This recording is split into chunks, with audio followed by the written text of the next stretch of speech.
Frères et sœurs, comment ça va ce matin?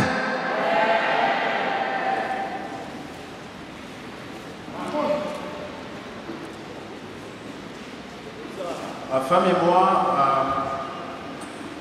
nous profitons de cette occasion, de cette tribune que Dieu nous offre pour vous dire merci. Merci pour toutes vos prières.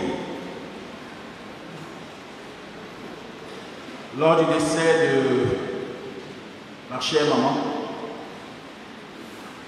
l'Église s'est vraiment immobilisée. Nous avions ressenti de nombreux encouragements. Vous aviez été notre force. Vous avez été un soutien sans faille depuis l'annonce du décès de notre maman jusqu'à son enterrement. Nous sommes partis au Cameroun, à Douala plus précisément, avec mon épouse pour les obsèques. Nous avons aussi ressenti vos prières. Notre maman a été enterrée dans la paix et dans la quiétude. Et j'attendais cette occasion pour vous dire merci. Le soutien a été, vous avez soutenu financièrement, moralement et spirituellement. Aujourd'hui, nous avions compris. Vous savez, parfois, il y a certains événements qui nous arrivent pour que nous comprenions en fait que Dieu est véritablement notre part. Et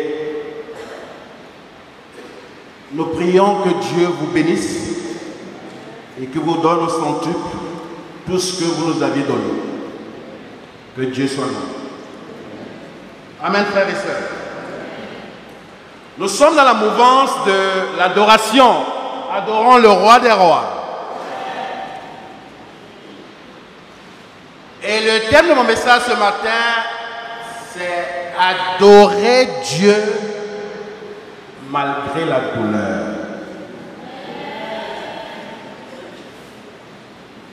Adorer Dieu malgré l'épreuve. Adorer Dieu malgré l'adversité. Adorer Dieu malgré les afflictions. Adorer Dieu malgré les problèmes. Vous savez, frères et sœurs,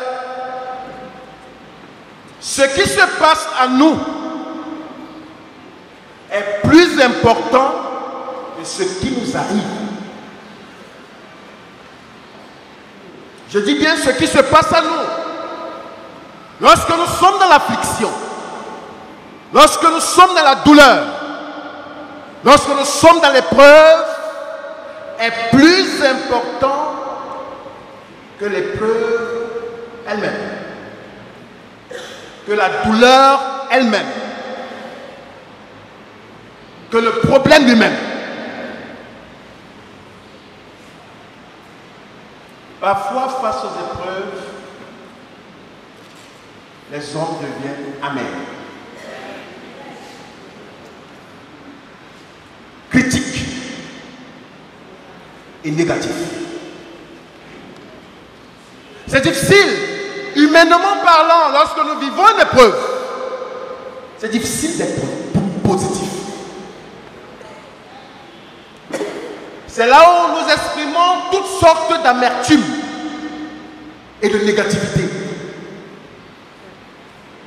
Parfois même, on s'apprend à Dieu, on pose toutes les questions à Dieu, on critique Dieu, on critique les hommes, on se critique.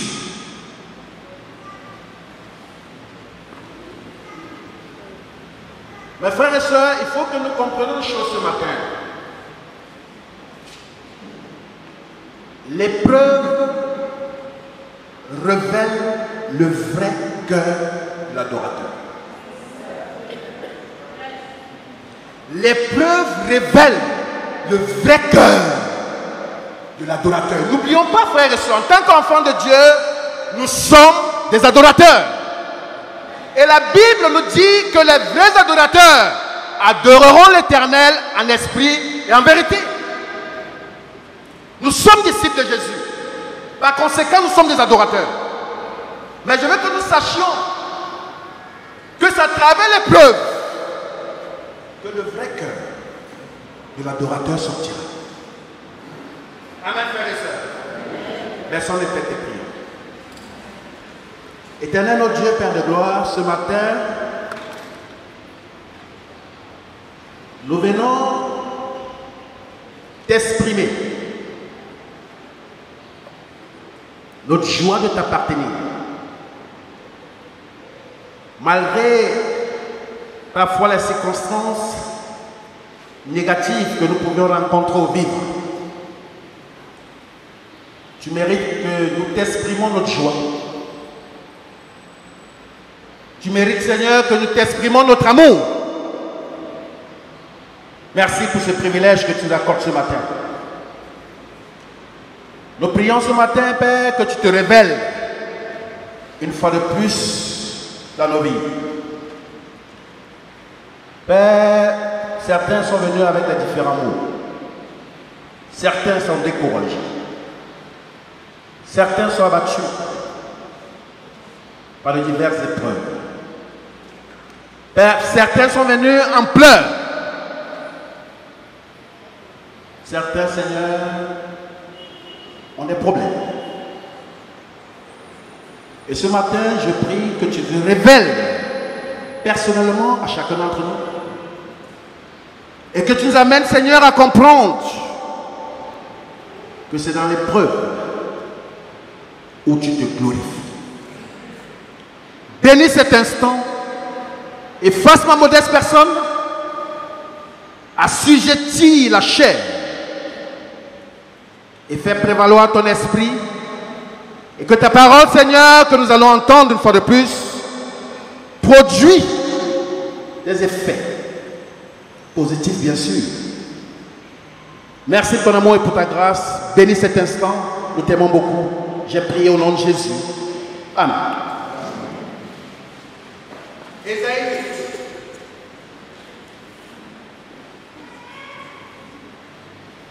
Frères et sœurs, sommes là ce matin. Ésaïe 8, verset 17. Je lis la parole de l'Éternel. J'espère en l'Éternel qui cache sa face à la maison de Jacob. Je place en lui ma confiance. Le prophète ici s'exprime en disant qu'il espère en l'Éternel. Malgré tout, il espère en l'Éternel. Celui-là qui cache sa face à son peuple. Malgré que Dieu cache sa face à son peuple, lui, Ésaïe, il lui fait confiance. Vous savez, frères et sœurs, dans le contexte, Ésaïe était l'un des prophètes en Juda qui était considéré comme un traître. Un traître pourquoi? Parce qu'il ne défendait pas la politique nationale de Juda. Un traître pourquoi? Parce qu'il appelait le peuple à se consacrer d'abord à l'Éternel, ensuite au roi. Mais malgré cela, frères et sœurs, le peuple était désespéré. Parce qu'il était dans l'attente de l'accomplissement de certaines prophéties qui tardaient à arriver. Et le peuple se sentait abandonné par Dieu. Le peuple voyait que Dieu était absent parce qu'ils étaient dans l'attente de l'accomplissement de certaines prophéties. Et c'était difficile pour eux. malgré qu'ils se sont consacrés à l'Éternel. Mais quant à Isaïe, frères et sœurs, il explique ici au verset 17 qu'il espère en l'Éternel. Bien qu'il cache sa face, il espère en l'Éternel. Il lui fait entièrement confiance. Même s'il ressent l'absence de Dieu, il lui fait quand même confiance. Frères et sœurs, Dieu est réel. Quel que soit notre état d'âme, quelles que soient nos émotions, quels que soient nos sentiments, Dieu est réel et il est souverain.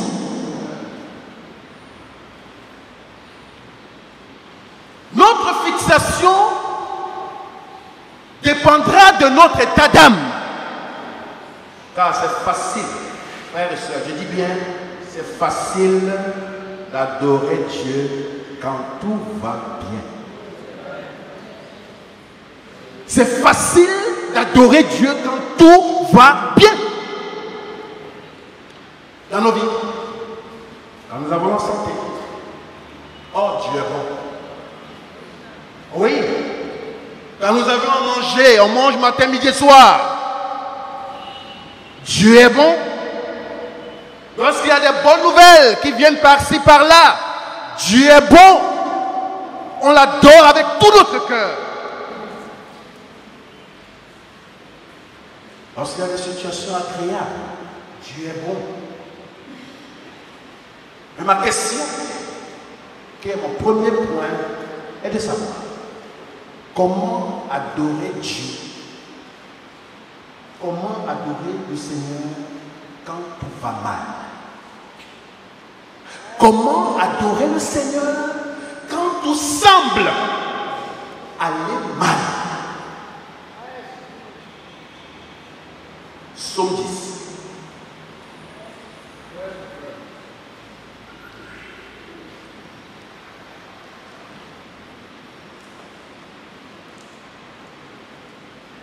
Psaume 10, verset 1. Il dit, pourquoi, ô Éternel, te tiens-tu éloigné? Pourquoi te caches-tu au temps de la détresse? L'auteur de ce psaume est anonyme, mais probablement il s'agit de David. Mais le psalmiste ici dit, pourquoi te tiens-tu à l'écart? Pourquoi te tiens-tu éloigné au moment de ma détresse? Combien d'entre nos frères et sœurs ont ressenti l'absence de Dieu au moment d'une détresse, au moment de la douleur, au moment de l'épreuve, au moment de l'affliction? Combien d'entre nous ont cherché Dieu, ont appelé Dieu et ont ressenti son absence?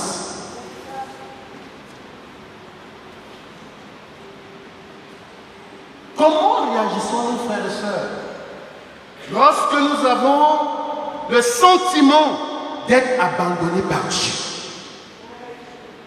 Comment réagissons-nous? Comment? Vous savez,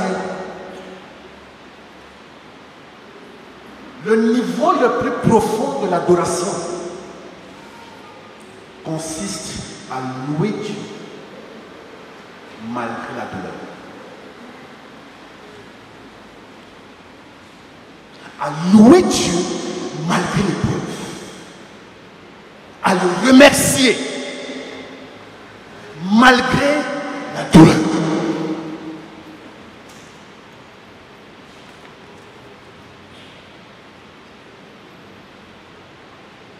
Nous avons une relation avec Dieu. Chacun a une relation personnelle avec lui. Tu l'as géré. Mes frères et sœurs, la relation avec le Seigneur forcément, c'est une évidence, sera mise à l'épreuve. Elle sera mise à l'épreuve. C'est une évidence. Soit de par son silence,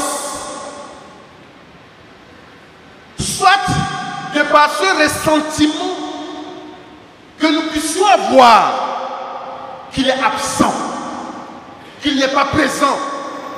Lorsqu'une situation difficile arrive, lorsqu'une circonstance négative nous assaillit, parfois le silence de Dieu sera mise à l'épreuve. Oui, frères et sœurs,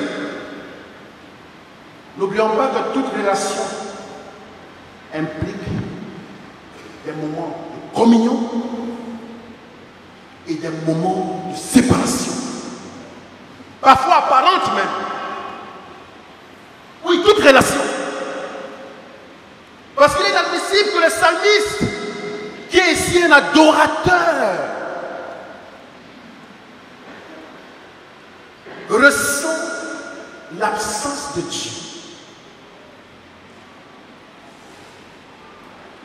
Il se dit que Dieu s'est éloigné de lui pendant qu'il est dans la détresse, pendant qu'il est en train de pleurer, de gémir. Il ne voit pas la main de Dieu. Il ne voit pas le recours de Dieu. Il ne voit pas le soutien de Dieu. Toute relation, qu'elle soit avec Dieu, qu'elle soit avec quelqu'un, un ami, toute relation connaît des moments de communion et des moments de séparation. C'est là où l'adoration devient difficile. C'est là où l'adoration tire tout son sens. C'est là où l'adoration ressort sa valeur. Lorsqu'il y a des pleurs, es-tu prêt à adorer l'Éternel? Le psalmiste ici, c'était une impression. Ce n'était qu'un sentiment. Oui. C'est des moments de doute. Et tout chrétien connaîtra des moments de doute. Il y a certains qui appellent ce genre de moment le ministère de l'absence. Lorsqu'on a comme l'impression que Dieu n'est pas là,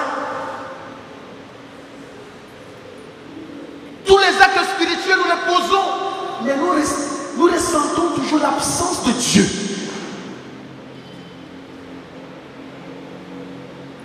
Regardez bien, frères et sœurs. À part Jésus, je dis bien à part Jésus, David est sans doute la personne qui était l'ami le plus proche de Dieu. Pas vrai? On parle de l'homme selon le cœur de Dieu. Je dis qu'à part Jésus, sans doute, il était l'ami le plus proche de Dieu. Mais regardons un peu la réaction de l'ami de Dieu.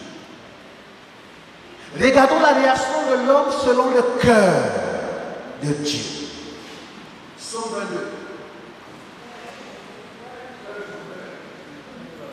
Psaume 22, verset 2 à 4, je lis la parole. Mon Dieu, pourquoi m'as-tu abandonné? Et t'éloignes-tu sans me secourir, sans écouter mes plaintes? Mon Dieu, je crie le jour et tu ne réponds pas, la nuit et je n'ai point de repos. Pourtant, tu es le Saint, tu sièges au milieu des lois d'Israël. C'est là où sera le cœur de Dieu qui s'exprime ici, frères et sœurs. Il a le sentiment d'être abandonné par son Père. Et la question de savoir, pensez-vous, frères et sœurs, que Dieu avait abandonné David? Ce n'est qu'un sentiment. Ce n'est qu'une impression. Le sentiment n'est pas la vérité. Ton impression n'est pas la vérité. Ton intime conviction n'est pas la vérité.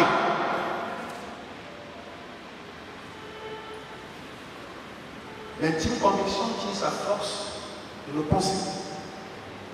Mais la conviction biblique tire sa force de la parole. Donc nos sentiments ne sont pas la vérité. Il dit, mes pensées ne sont pas vos pensées. Mes pensées, moi Dieu, ne sont pas vos pensées.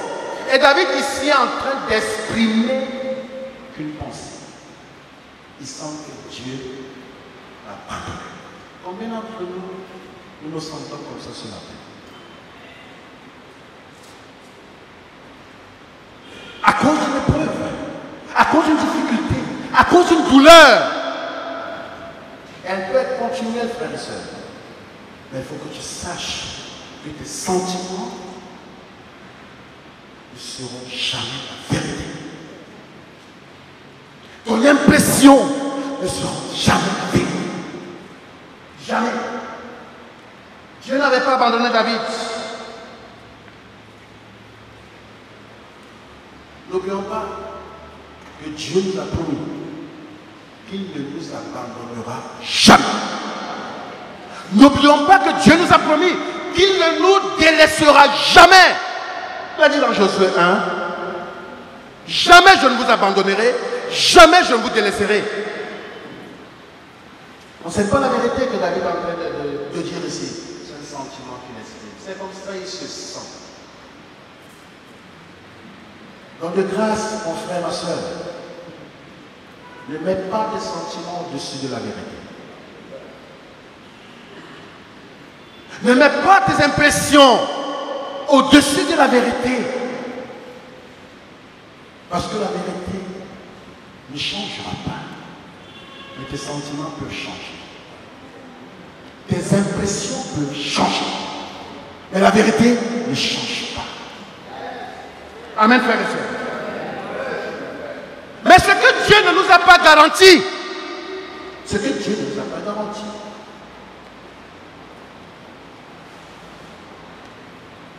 de toujours sentir sa présence, ça ne nous a pas garanti ça.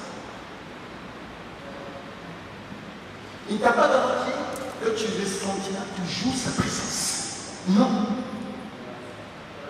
S'il lui-même dit que parfois il nous cache sa face, lui-même me dit il nous cache sa face,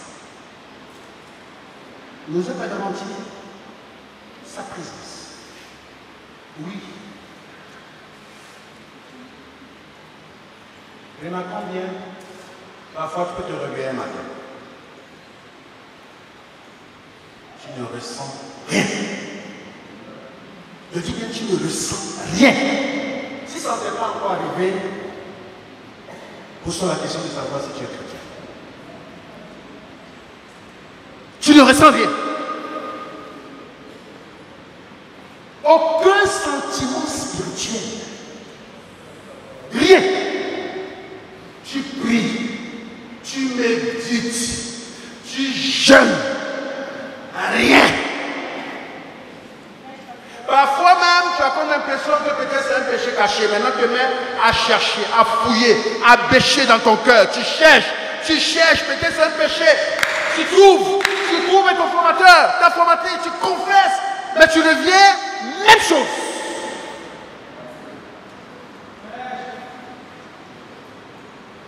En fait, il n'y a rien. C'est une épreuve qui fait partie du développement de notre intimité avec Dieu. Il n'y a rien. Ce n'est qu'une épreuve qui fait partie du développement de notre intimité avec Dieu. N'oublions pas que toute relation connaîtra des moments de communion et de séparation. Cherche, fouille. Et Dieu, ça dit, il n'a plus de sentiments spirituels. C'est ça, tu es vide. Tu te sens vide. Tu dis, Dieu n'est plus là. Il n'est plus là. Tout chrétien passe par là. Je suis passé, je continue de passer par là. Tout chrétien passe par là. C'est une obligation. Jeune adorateur, tu passeras par là, frère et soeur.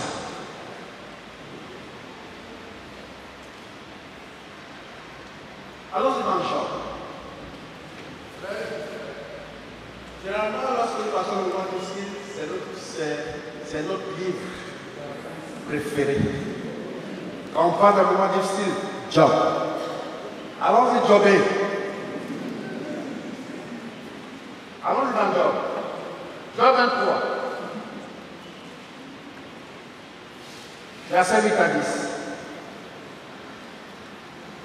Je lis la parole. Mais si je vais à l'Orient, il n'y est pas. Si je vais à l'Occident, je ne le trouve pas. Est-il occupé au nord? Je ne puis le voir.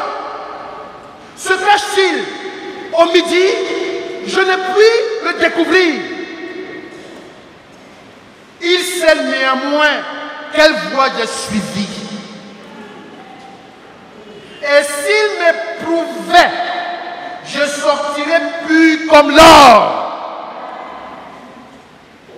Mon pied s'est attaché à ses pas. J'ai gardé sa voie et je ne m'en suis point détourné. Job ici en train de connaître ce moment de doute, ce moment d'absence. Oui, il cherche Dieu. Du côté de l'Orient, on ne le voit pas. Du côté du Midi, il dit, mais il est loin. Il ne voit pas tout ce qui m'arrive. Tout ce que je connais là, il ne voit pas. Après tant d'années que je sais Dieu, il ne voit pas mon problème. Il ne voit pas ma maladie. Il ne voit pas ma situation. Il ne voit pas. En relation avec mon mari, il ne voit pas. Mon mariage, il ne voit pas. Mes enfants, il ne voit pas. Chacun ne peut quelque part. Où on crie à Dieu, on crie. Mais on sent qu'il est loin. Parce que l'épreuve demeure. La douleur persiste. On est à la recherche d'un sauveur. C'est un moment de doute. C'est normal. C'est normal, frère et soeur. Il ne sent plus la présence de Dieu ici, dans sa vie. Parfois, quand Dieu semble lointain,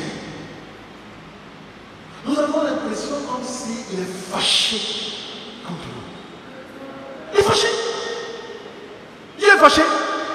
Parce que mon problème là, ça fait 5 ans. Ça fait 10 ans. Il est fâché. Tu penses qu'il est fâché. C'est un sentiment. C'est un sentiment. Explique tout ce que tu peux exprimer. Ce n'est qu'un sentiment. Ça ne prendra pas le dessus sur la vérité. La vérité est telle que Dieu l'a dit, je le cite, il ne nous abandonnera jamais. Est-ce que tu le crois? Il ne te délaissera jamais. Est-ce que tu le crois? Toi qui pleures en ce moment.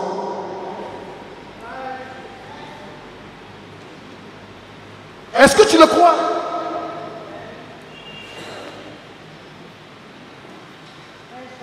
C'est la manifestation de l'épreuve de notre foi. N'oublions pas que notre foi sera éprouvée. Oui. Continuerons-nous, frères et sœurs, à adorer, à obéir, même si nous ne ressentons plus sa présence. N'oublions pas ceci. C'est la foi qui plaît à Dieu. Je dis bien, c'est la foi qui plaît à Dieu. et non nos sentiments, et non nos émotions. Faisons l'effort, frères et sœurs, de taire nos sentiments, de taire nos émotions, de faire prévaloir la vérité qui est la Bible. Je le dis. C'est la foi qui plaît à Dieu. Est-ce que ce matin, malgré ces épreuves que tu traverses, est-ce que ta foi plaît à Dieu?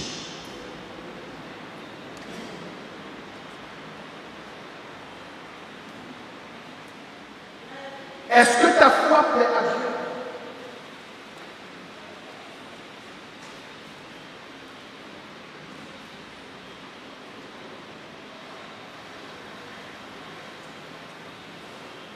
Quand tout va mal, je dis bien quand tout semble aller mal, et que tu ne vois plus Dieu à l'œuvre, la foi grandit. Vous savez,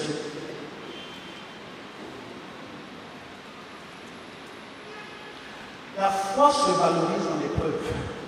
Il n'y a pas d'épreuve, on ne verra pas ta foi. Il n'y a pas la difficulté, on ne verra pas ta foi. Il n'y a pas d'adversité, on ne verra pas, on ne ressentira pas, on ne va pas ressentir ta foi. Plus tu constates que Dieu n'est pas l'œuvre, plus tu as le sentiment que tout va mal, c'est là où ta foi grandit. Et Job l'a découvert. Je dis bien, Job l'a découvert. C'est ce que je dis. Regardons bien. En un seul jour, je dis bien, en un seul jour, il a tout perdu. En un seul jour, Job a tout perdu. Ses enfants, tous morts. Son travail, sa santé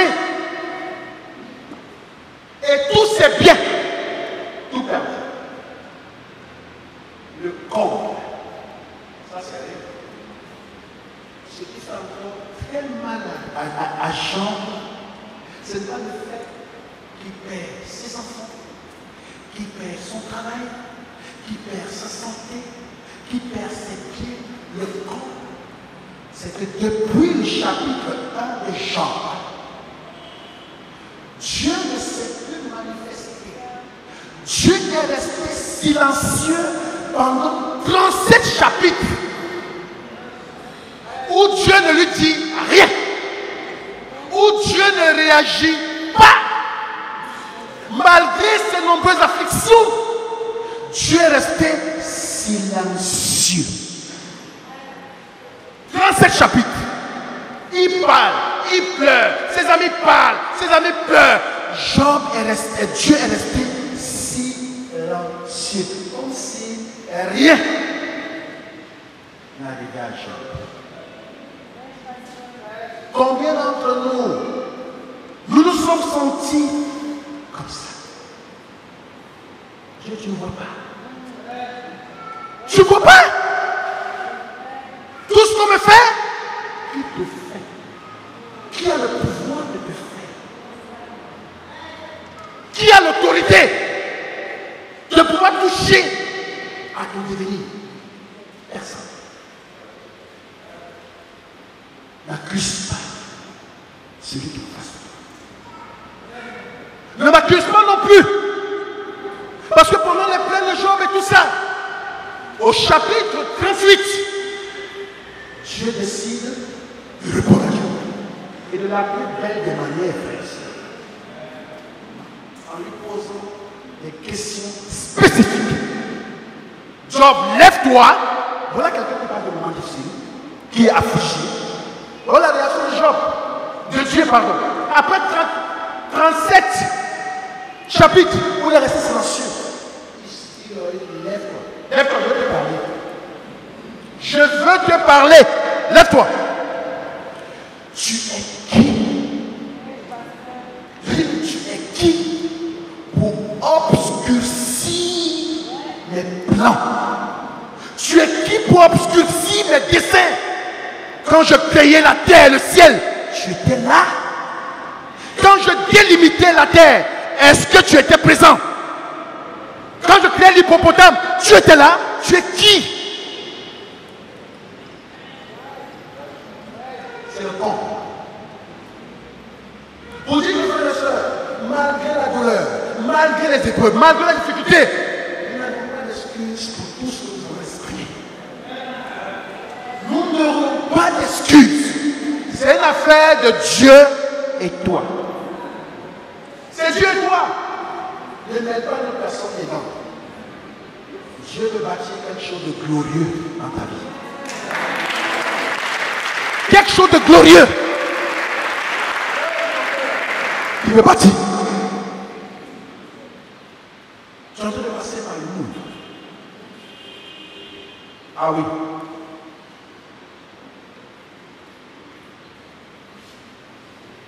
Comment louer Dieu?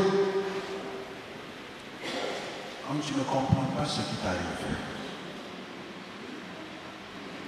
Comment le louer? Comment? Et en plus, quand Dieu t'a dans notre silence, seras-tu toujours zélé de venir ici? Tu es bon! Dieu est formidable! Quand tu ne comprends pas ce qui t'arrive, comment tu fais? Est-ce que tu traversais ce mouvement-là? Vous conviendrez avec moi que l'année dernière, je suis venu ici pour dire l'épreuve que Dieu me faisait passer. L'année dernière, j'ai perdu mes 2 frères.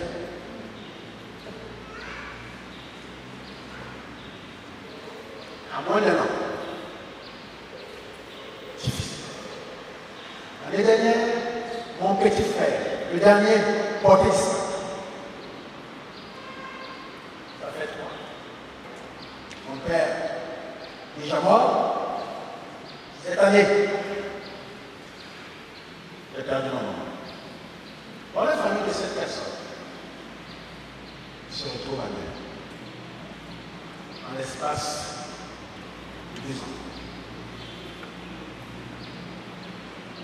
En l'espace de 2 ans, cette personne n'a que 2.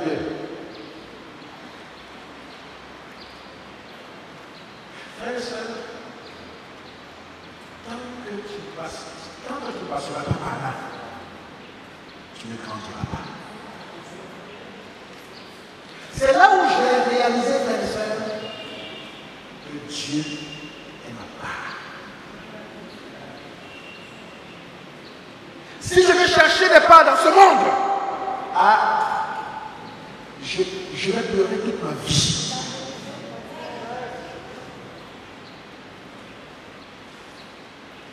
J'ai compris que Dieu est la seule personne qui me restera lorsque je vais tout perdu.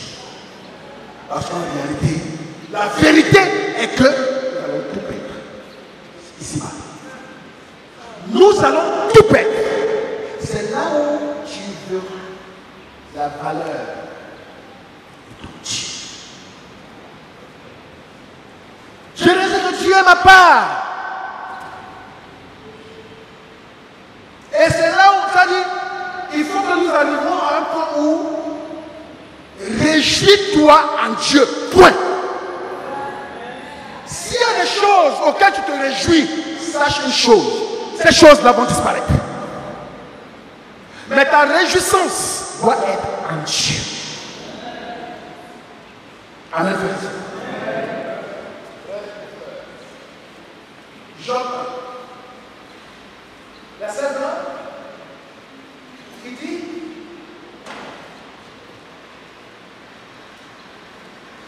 alors Job se leva, déchira son manteau et se rasa la tête, puis, se jetant par terre, il se prosterna et dit, je suis sorti nu du sein de ma mère et nu je retournerai dans le sein de la terre. L'Éternel a donné et l'Éternel a ôté. Que le nom de l'Éternel soit béni. Incroyable.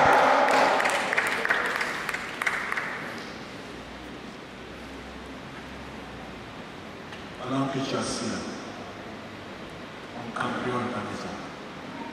On prend tout. Quand tu arrives, tu fais comment? Tu vas critiquer Dieu. Que Dieu, pendant que je viens te louer, on va vider ma maison. Vider ma maison. Dieu a donné. Dieu a donné. Que son nom soit béni. Et le nom, frères et sœurs, on doit être ouvert. Lorsque nous passons devant le ciel, exprimons nos émotions, exprimons nos sentiments. Amen, frères et sœurs.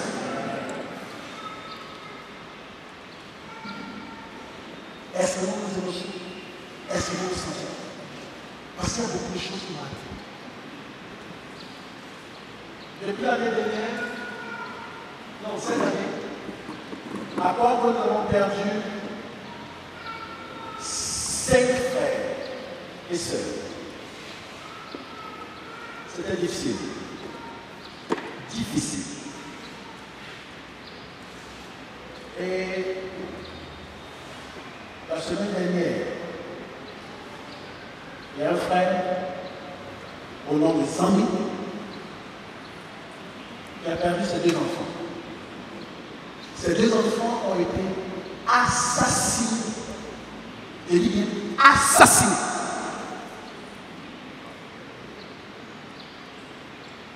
Il était en train de manger à la maison à 20h. Après le repas du soir, il reçoit un coup de fil. Il sort, 30 minutes plus tard, il dit à son papa, papa, j'arrive demain. Il sort, 30 minutes plus tard, il appelle son papa pour dire, je sors en route, j'arrive. Le téléphone il n'avait pas encore raccroché son papa. Il a mis 3 coups de feu. Il est paniqué. Il sort. Il va chez les voisins demander. Les enfants sont dehors. J'ai entendu les coups de feu. Il se met à chercher aux alentours. Sans succès. Il rentre à la maison après sa femme dit, chérie, restons en prière.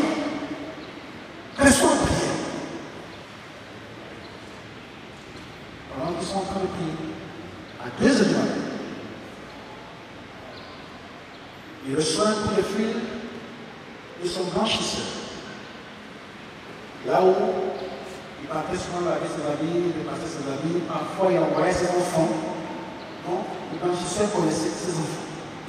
Le blanchisseur l'appelle à 2h du matin disant que ici, j'ai en face de moi un cargo de gendarmerie, de la police, mais ils ont 2 corps sur les mains. Ça doit être les 2 enfants.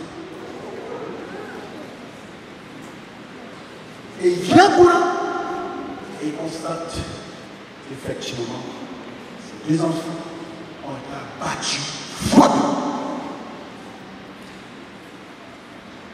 Il y a une consternation pas possible.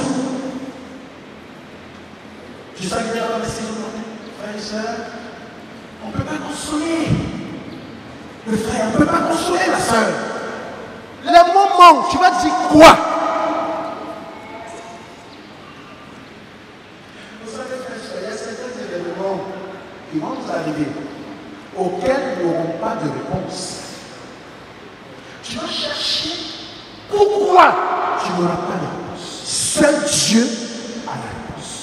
Mais ce qu'il attend de toi et moi, c'est que, frères et sœurs, nous soyons des hommes et des femmes consacrés, prêts à adorer. C'est notre raison de vivre. Je ne pourrais pas parler de mon 2e point. C'est ce que j'avais à vous dire ce matin. Malgré la douleur, adorons l'Éternel. Que Dieu bénisse son nom.